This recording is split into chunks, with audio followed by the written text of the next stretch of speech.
میرے نبی تشریف فرما تھے، آپ نے کہا اس دروازے سے ایک جنتی ابھی آئے گا۔ ایک مدینے کے انصاری صحابی آئے، جوتا ہاتھ میں اور داڑھی میں وضو کا پانی ٹپک رہا تھا۔ اگلے دن آپ نے کہا اس دروازے سے ایک جنتی آ رہا ہے، وہی صحابی دوبارہ انٹر ہوئے، جوتا ہاتھ میں، داڑھی میں وضو کا پانی۔ تیسرے دن آپ نے فرمایا اس دروازے سے جنتی آ رہا ہے، وہی صحابی، سیم آدمی، 3 دن جنت کی بشارت۔ تو اس محفل میں ایک صحابی ہیں عبداللہ بن عمر رضی اللہ عنہ، یہ 1.25 لاکھ صحابہ میں سب سے زیادہ عبادت والے تھے، ان جیسی عبادت کسی صحابی نے نہیں کی۔ سارا سال روزہ رکھتے تھے، کوئی افطار نہیں سوائے عید کے، اور ساری رات نفل پڑھتے تھے۔ شادی والی رات، سہاگ رات، بیگم دلہن تیار بیٹھی، حضرت تشریف لائے اور مصلی پہ کھڑے ہو کے اللہ اکبر، جوں شروع ہوئے تہجد کا وقت داخل ہو گیا۔ ان کی بیگم بھی اس دور کی، اس کہتا تھا کوئی دمدہ نہیں، اس نے بھی وضو کیا اور پیچھے کھڑی ہو کے اللہ اکبر۔ صبح ان کے باپ نے پوچھا، عمرو بن عاص رضی اللہ عنہ، رات بیٹا کیسی گزری؟ کا ماشاءاللہ تھا نفلوں میں گزری۔ وہ بے وقوف، وہ میں تیری شادی اس واسطے کی تھی بے تو راتی نفل پڑھتا رہا۔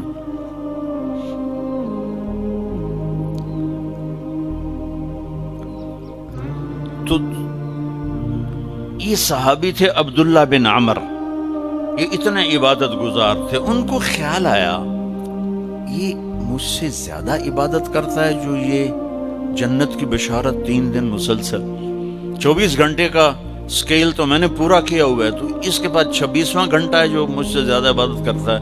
تو ان کے پاس چلے گئے، کہا چاچا آپ کے پاس 2-3 دن ٹھہر جاؤں؟ انہوں نے کہا ہاں ٹھہر جاؤ، ذرا اتھیڑ عمر کے تھے۔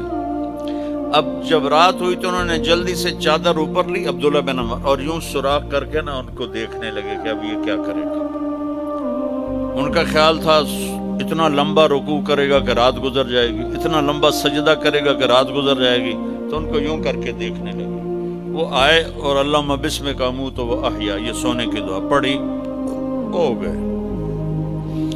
اور اذان پر آنکھ کھلی ان کی، وہ سر پکڑ کے بیٹھ گئے، اے کی میں تو کدی رات اکھ نہیں لائی تھی، اس رات اکھ کھل ہی نہیں تے جنتی بشارت کے میں لب گئی۔ میں کہا اچھا میں کل بھی دیکھنا ہے۔ اگلے دن پھر وہی ہوا، وہ ایسے لیٹ گئے اور ان کو ایسے کر کے دیکھنے لگے۔ وہ پھر ماشاءاللہ آیا اور کہا اللہم بسمک اموت و احیا، ہو گئے۔ وہ پھر حیران پریشان، صبح کی اذان پہ ان کی آنکھ کھلی۔ اس زمانے میں منافق تہجد نہیں چھوڑتا تھا ڈر کے مارے، تو یہ تو اتنے بڑے صحابی ہیں۔ تیسری رات پھر دیکھا سیم، انہوں نے ایسے اپنی آنکھ چھپا کے، چہرہ چھپا کے دیکھتے رہے، اور وہ ساری رات نیند کے مزے لیتے رہے۔ یہ بیچارے ویسے ہی تھکتے رہے، ہن کچھ کردا ہے، ہن کچھ کردا ہے، ہن کچھ کردا ہے۔ آخر تیسری صبح وہ پھٹ پڑے، کہنے لگے چاچا، ان کو انہوں نے یہ بہانہ کیا تھا کہ میرے والد ناراض ہیں میرے اوپر، تو میں 2-4 دن آپ کے پاس الگ رہوں۔ کہنے لگے چاچا میرا باپ کوئی ناراض نہیں تھا، 3 دن مسلسل میں نے تیرے جنتی ہونے کی بشارت سنی، 3 دن مسلسل، تو میں دیکھنے آیا تھا تو کیا کرتا ہے، تو تا ساری رات سوتا رہ جانا، تو نے جنت کتھوں لب گئی؟ کہنے کہ بیٹا یہی ہے جو تو نے دیکھا ہے۔ تو وہ کہنے لگے تب کچھ نہ ہویا زبان حال سے۔ جب واپس چل کے دروازے تک پہنچے تو انہوں نے کہا بیٹا ادھر آ، تجھے اصل بات بتاتا ہوں۔ بولا کہ ادھر آ تمہیں اصل بات بتاتا ہوں۔ کہا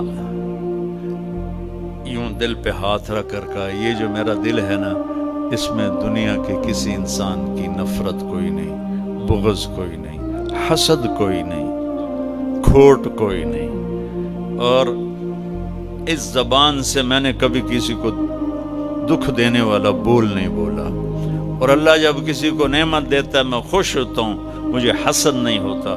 تو اب میرا پتر بہ جاؤ، میں ایک انہوں نے گل سمجھاؤنی۔ اب ان کا باڈی ایکشن دیکھنا کہ جب انہوں نے کہا نا کہ میرا دل صاف ہے سب سے، اے بھائی کیمرے والا والی سرکار لے جا۔ تو اب عبداللہ بن عمر نے جو ایکشن کیا وہ انہوں نے کہا نا کہ یہ میرا دل سب سے صاف ہے، میری زبان سے کسی کو دکھ بھرا بول نہیں ملتا، تو انہوں نے کہا ہاذا ہوا، اچھل کے ہاذا ہوا، چاچا یہ ہے تجھے جنتی بنانے والا عمل، یہ ہے تجھے جنتی بنانے والا عمل، اور یہ چاچا بڑا اوکھا عمل ہے، اتنے بڑے عبادت گزار ہو کر ان کا بڑا اوکھا عمل ہے، ساری رات نفل پڑھتے ہیں، سارا دن روزہ رکھتے ہیں، وہ اوکھا نہیں، اور اس کو کہہ رہے ہیں بڑا اوکھا کام۔